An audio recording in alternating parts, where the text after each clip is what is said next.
Hi everybody, and welcome back to my YouTube channel.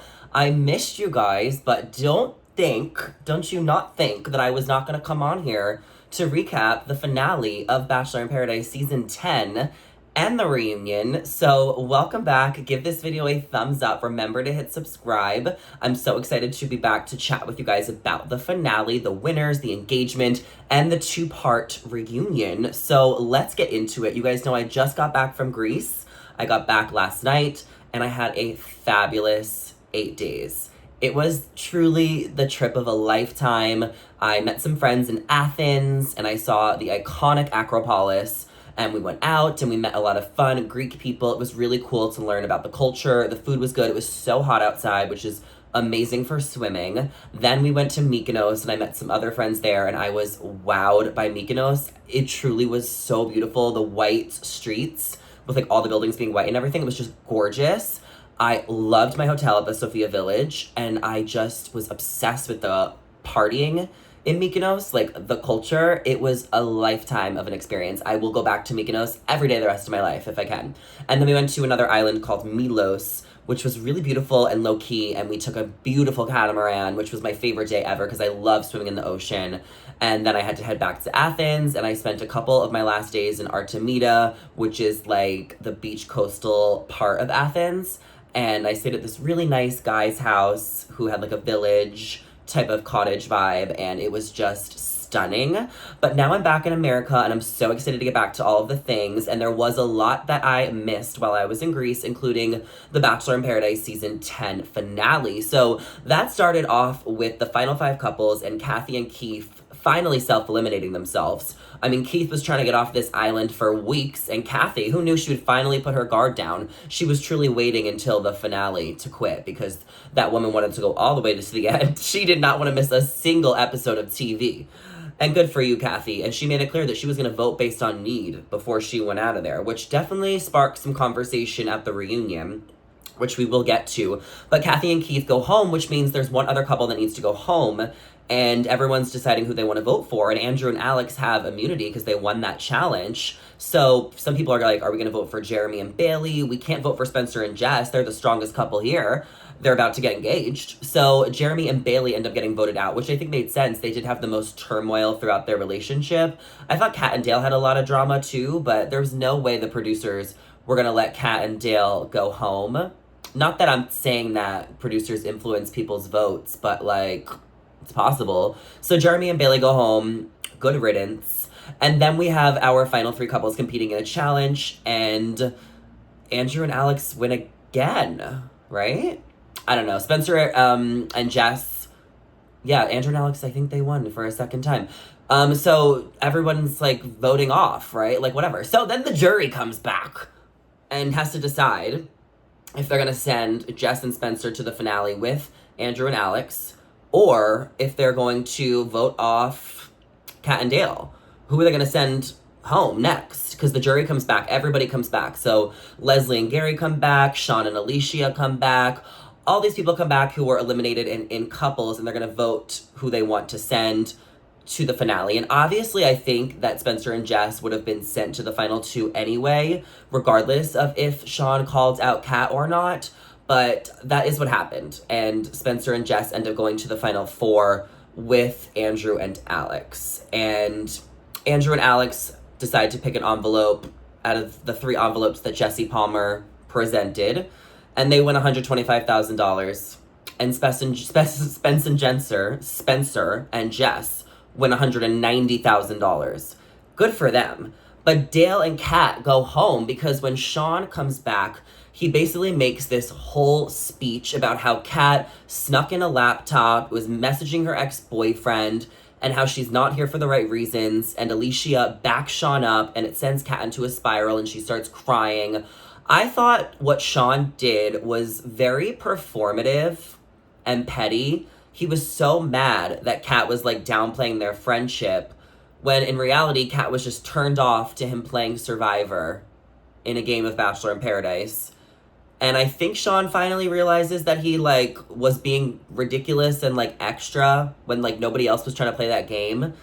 I think he finally realizes that. But either way, I do understand that that was maybe an important part of the script for Kat to be like held accountable for talking to a guy before the show. You know, she didn't want to explain to Dale on camera. She was so traumatized and embarrassed by Sean telling everyone in front of the whole thing, which a lot of people thought was rude, and it was. I thought it was unnecessary. So we didn't get to hear Kat's full side of the story of like if she really was talking to someone or not until the reunion. Now the reunion is on the Bachelor Happy Hour podcast, and it's in 2 parts. And I was able to listen to both of those parts. It's also on YouTube in a full version. I do recommend watching it on YouTube because it gets really heated between Andrew, Alex, Jeremy, and Bailey. Like, they're all talking at the same time, and it gets, like, so heated. I'm sure some people had funny facial expressions. I only listened on the podcast because I was listening in Greece. But it was definitely kind of juicy, that reunion. And Kat did reveal at the reunion that, like, she was talking to someone before they got their phones taken away because they're sequestered in a hotel for a few days before they start filming. And she kind of was talking to her ex, but like she didn't feel like she had to like cut it off with her ex because it was like already over. So Dale really stood up for Kat, which I think is great that he is standing by his woman. And he, you know, checked on her and he called out Sean for being so extra. And I do think that Allyshia was a little rude and had a hard-on for Kat that felt unnecessary and petty. It just felt performative. And, like, I guess that's the point of the show. Maybe they were encouraged to do something by producers to get a grand finale. Either way, like, you still did it. It was just performative the way that they came for Kat. And I'm not saying Kat's perfect, and I do think Kat could be bitchy and intimidating, and maybe she did kind of break the rules a little bit. But I don't think that she deserved what was coming for her. And I also just felt it was so performative. All of it, Sean. All of it, Allyshia. So, Spencer and Jess, let's talk about them. They get engaged in the finale, which we knew was going to happen. And thank God someone got engaged. It kind of felt a little bit anticlimactic because of the way they did it in that room versus the usual Bachelor in Paradise beach podium setup that sounds so beautiful. The way it was presented to us was that Jess was a little in her head about it and that Spencer wanted to move a little fast, asking her to move into Dallas. But she ended up saying yes. And they're still together. They're happy today. They agreed that Jess is going to move to Dallas come the new year, so most likely in January. So they're not going to rush to move in September, which is now, because Jess wanted to take her time, which makes sense. I'm rooting for Spencer and Jess. I think they're a cute couple. I hope that they make it last. They did fly to Tennessee to be with Jess's family this weekend. So he is meeting her family for the first time. And the reason why he hasn't met her family yet is because Jess comes from a really small town in Tennessee. So they couldn't risk Spencer being spotted at the airport. If he lives in Dallas, he could have maybe drove to the Tennessee town. I don't think that's that far. Maybe it is 8 to 10 hours. Either way, maybe the family wanted to watch the love story play out on TV. I think Spencer and Jess are the real deal. It seems like they have solid plans. I'm super excited for them, and I hope that they use the money wisely to help out their families, maybe do some charity work, and set up their future because they do deserve it as a newly engaged couple. Hashtag Spencer Jesper, right? Andrew and Alex, the runners-up. So they did not get engaged, but they were allegedly one of the cutest love stories on the beach. A lot of people have been rooting for them and shipping them. I think that they are really cute. I don't know what's going to happen long term. I mean, Andrew did say that he's never said I love you to a girl before on TV. This is the first time he's really like leaving with someone in a serious relationship since his 3 times on the show. I feel like Alex really showed herself as super genuine throughout the experience. I think she's a sweetheart. And they're also making plans to stay together. Apparently, Alex is going to move to Chicago.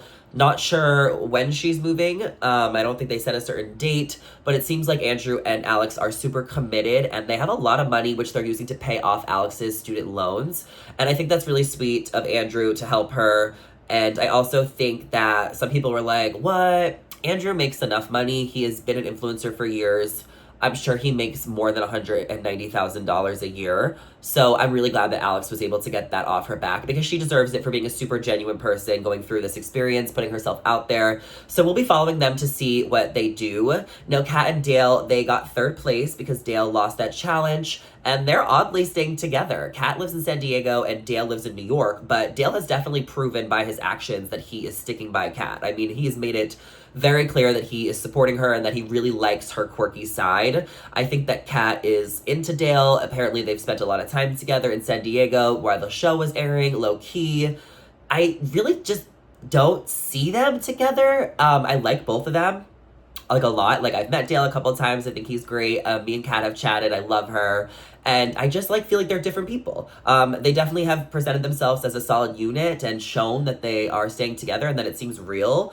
And Dale says that he has a lot of traveling going on for his career and football and stuff and influencing. So we'll see if they make it work. I'm definitely rooting for them. Like I said, I like both of them and I am rooting for them. But I don't know if it will last. But I hope they prove me wrong, because if they do, I'm, like, obsessed. Because they are a hot couple and they've shown by their actions that they want to stay together and that they're not going to let other people's opinions affect their relationship. So it seems like they're committed and in it. And I feel like Dale is a genuine guy. Like, the way he talks, he's very stand-up. He's very matter of the fact. He does come across very mature, but then he did have a few very immature meltdowns on the show.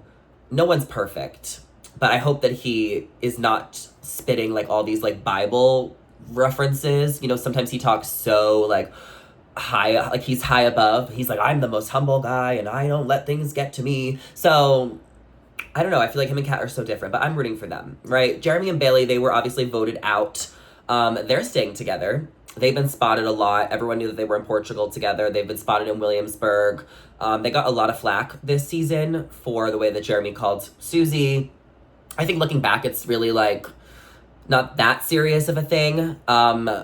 I think that they really do seem like they like each other and that they're committed to each other and that they seem super genuine. I find Bailey to be extremely well-spoken, extremely respectful, and genuine and kind.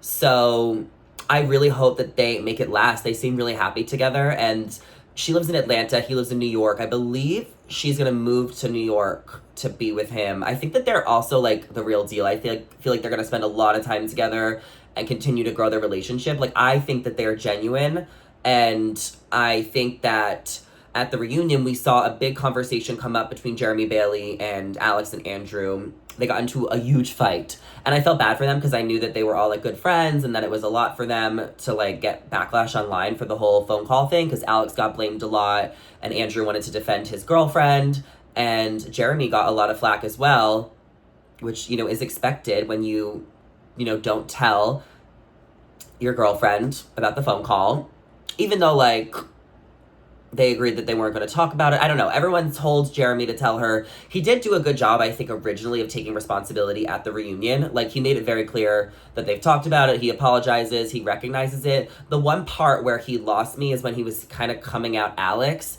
Alex didn't want to get involved in their relationship, and she did tell Jeremy to talk to her. And Jeremy said that he handled it, you know, or he was going to handle it, and it just made it a little murky for Alex, where she didn't know to step in. And Bailey expressed at the reunion that, like, even if Jeremy said that, she still expected Alex to tell her. Not expected, because you don't expect things of people, but Bailey was like, I would have told you. You were my roommate. Girls gotta stick with girls. I'm not mad at you. I want to move on, but I personally would have been the girl to tell my girl. And that's why I love Bailey, because everything she says is just, like, a direct, honest approach. I do understand why Alex didn't end up telling her.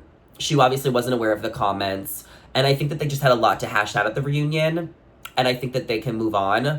Alex was also, Andrew was also upset about it because of Alex, and Bailey, you know, noticed that Andrew put some things on Twitter that were not necessary. I think Andrew wanted to defend his girlfriend, but ultimately, like, Jeremy should have checked in on Alex too. I think that, because Alex got a lot of the blame when, like, Jeremy was the one that kind of was, like, low-key telling Alex not to say anything, right? I think that Jeremy, hopefully, and I know he will learn from this, but I think that Alex shouldn't have got as much blame as she did. And I think Andrew maybe could have stayed out of it a little bit, just because, yeah, you wanted to, you know, defend your girlfriend, but let's also remember that Bailey is the victim here, and Bailey deserves respect as well. And Brian, everyone kind of just, like, forgave at the reunion. No one really was mad at Brian once they watched the show and realized that Brian was aware of certain comments Jeremy made that no one else made. I wish that Susie could have been at the reunion. I think that the reunion was like a missed opportunity not to have it on TV because a lot of people don't know where it is. It's on the podcast, it's on the YouTube channel. People can't find it. They're like, where is it? It's not on TV. You know, some people don't listen to podcasts and don't use social media. So I think it would have been great on TV because I would have still loved to see Susie be there and explain her side of the things. Or even like Justin and Lexi. They had so much drama on social media after they were both eliminated. You know, what's going on with Jill. Jonathan and Leia barely spoke at the reunion. They were like, no one asked Jonathan about all his friendship moments. I mean, I guess they kind of did. He just felt pressure, you know, after being announced 10 months early to find a relationship. And whatever, we love Jonathan, he's a nice guy, but him and Leia are still friends. Parisa and Brian broke up. Parisa said that they gave it a good shot, but ultimately they weren't compatible. I think there was more drama between them, because Parisa did like a few comments on social media, but I think that they ultimately were just like, what's the point of bringing our drama to this reunion? Like, I want to move on with my life. Parisa found someone new, and it seems like a lot of people like Brian. So that leads me to believe that he's not a bad guy, even though he did kind of come across a little cocky on camera. I think he's kind of humbled himself, and he's probably more chill now than maybe in that environment. And I've always thought Parisa was super genuine during the show. Now, Sean and Allyshia, they are also broken up. It seems like they gave it a good try, both living in Tampa, but Allyshia has some projects in LA that she wants to focus on. But I think that they're really good friends, like really good friends, and like it's not even awkward between them. I don't even think that they were ever actually really romantic. I think that they were more just partners in the show, and then kind of had like a common enemy after they felt betrayed by some of their friends and whatever. I think Sean and Allyshia did this to themselves. I think that they ended up kind of being villains, and I think they took it upon themselves to be those villains. And I think that they were both a little messy during the show. I'm not surprised that they're not together, and I think that they went a little too hard on Kat for their own TV time. But I like both of them, met both of them, really enjoyed both of them in person. And what else has happened? I feel like there's one couple I'm missing. I mean, Kathy and Keith ended up just being friends, and Wells did a good job hosting the reunion. I thought he did a great job. And I think that everyone should definitely check it out. Go listen to it. If not, this was my recap. This was my thoughts. That was the season. It ended up kind of predictable, but also not predictable because I had no idea what was going to happen with the money and that final moment. But I'm glad some people won money, and I'm glad that the season has wrapped. The Dancing with the Stars cast was also announced this week, which is super, super exciting. I will tell you before I go that I am definitely rooting for Dylan and Danny. I love Dylan Efron and I love Danny. I think she's such a cool girl. I'm also rooting for Alex Earl, and I'm rooting for Val. I like that couple a lot. I'm always rooting for Riley, Arnold, and Ezra. They're two of the pro dancers. They're the two youngest and newest ones. So I always root for them because I think that they're both really talented and sweet people who are just getting started. And I also am rooting for my girl Whitney. Whitney from The Mormon Wives. She's partners with Mark Ballas. I would say out of like all the dancers, I'm most friendly with her. So I'm most likely to be invited to the show on her behalf this season. So stay tuned because I will definitely be in the ballroom this season and covering Dancing with the Stars. Super excited about the cast. The Love Thy Neighbor premiere party was so much fun. I talked to you guys about that last time, but the show ended up being so good. Oh my gosh. Did you guys see me in episode 5 when I said, I can't wait to find out what happened with you and Gleb? He's so hot though. I am excited to see Gleb back on the show, and him being partners with Hilaria Baldwin I think would be a very interesting couple that I hope go very far because I think that they'll be super, super fun to watch.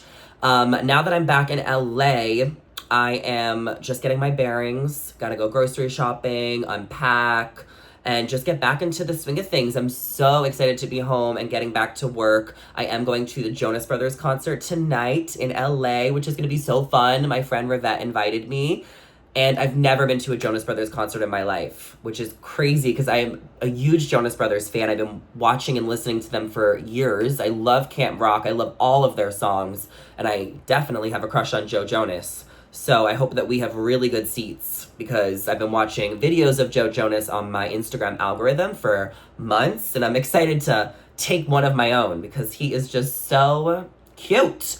Next week, I am going to a few events, but one of the events I'm going to is the Special Forces Season 4 red carpet. So I will be interviewing the cast on Tuesday, and I'm super excited about it.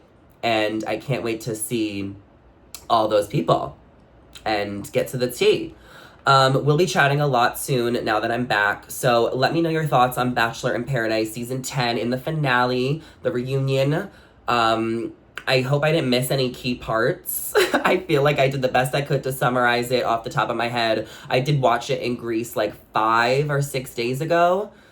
Maybe like 4 days ago. I'm losing track of time, but there's no way I could have filmed anything in Greece. I was so busy and doing my best to keep up on the 10-hour time difference and everything. So don't think that I wasn't going to come on here and recap it for y'all.